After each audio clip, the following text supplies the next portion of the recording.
Welcome to my channel flavours of జిందగీ.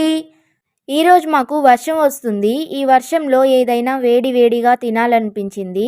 ఇంట్లో ఏమున్నాయా అని చూస్తే అరటికాయలు అయితే ఉన్నాయని వీటితో అరటికాయ బజ్జీలు చేసేసుకుందామని అయితే ఫిక్స్ అయిపోయాం. ఇప్పుడు అరటికాయ బజ్జీలు ఎలా చేయాలో చూసేద్దాం.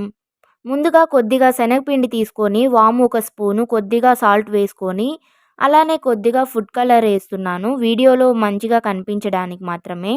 ఇది నార్మల్గా అయితే ఈ ఫుడ్ కలర్ని మాత్రం అవాయిడ్ చేయడమే బెటర్. దీంట్లోనే కొద్దిగా కొత్తిమీర వేసుకొని అలానే ఒక చిటికెడు సోడా ఉప్పు వేసుకోవాలి.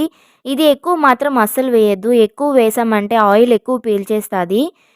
కాబట్టి ఇలా ఒక చిటికెడు వేసుకుంటే ఆయిల్ చాలా అంటే చాలా తక్కువ పీలుస్తుంది. ఇప్పుడు దీనికి ఒక్కసారి మిక్స్ చేసుకొని కొద్దిగా వాటర్ పోసుకొని మళ్ళీ ఇంకోసారి మిక్సింగ్ అంటూ కలిపేద్దాం. ఇలా ఒకేసారి వాటర్ పోసేయకుండా చూసుకొని కొద్దిగా పోసుకోండి. ఇలా పోసుకుంటే మనకి బాగా తెలుస్తుంది వాటర్ కన్సిస్టెన్సీ ఎలా రావాలి అని.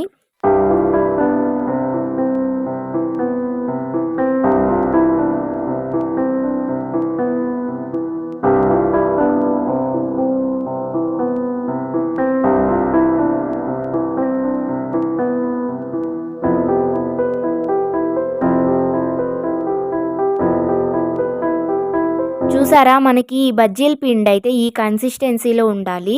మరీ పల్చగా లేకుండా మరీ చిక్కగా లేకుండా ఉండాలి. ఇక్కడ నేను అరటికాయలను అయితే ఇలా పొడవుగా కట్ చేసి పెట్టుకున్నాను. ఇప్పుడు వీటిని ఒక్కోటి పిండిలో ముంచి ఆయిల్లో వేసుకోవాలి. ఆయిల్ బాగా కాగాక మాత్రమే వేసుకోండి, లేకపోతే ఆయిల్ ఎక్కువ పీల్చేస్తుంది.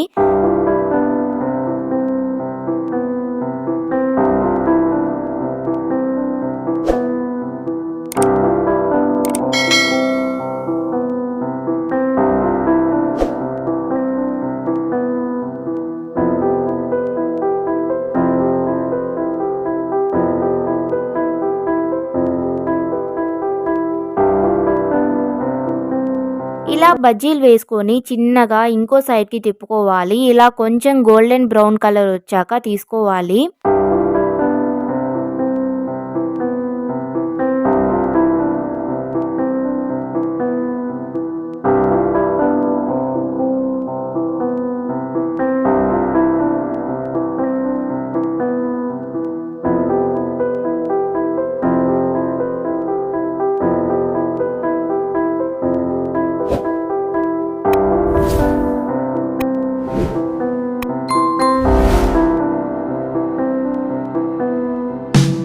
ఇలా అన్నీ చేసేసుకుందాం.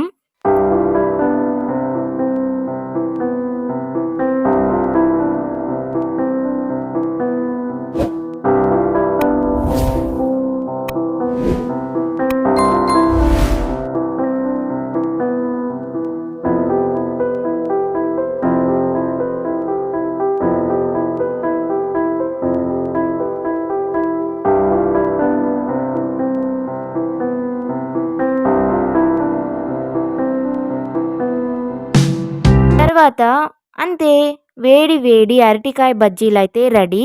దీనికి కాంబినేషన్ కారంతో తింటే సూపర్ ఉంటుంది. ఇలా సాయంత్రం చల్లని సమయంలో ఇలా వేడి వేడిగా బజ్జీలు తింటుంటే చాలా బాగుంటుంది కదా. మీలో ఎంతమందికి వర్షం పడుతున్నప్పుడు బజ్జీలు తినాలనిపిస్తుందో కామెంట్ చేయండి.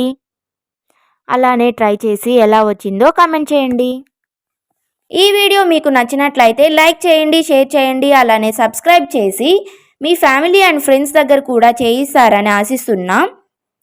ఇంకో మంచి వీడియోతో మీ ముందుకు వచ్చేస్తాను. Stay tune guys for more interesting video. See you in the next video. Bye bye.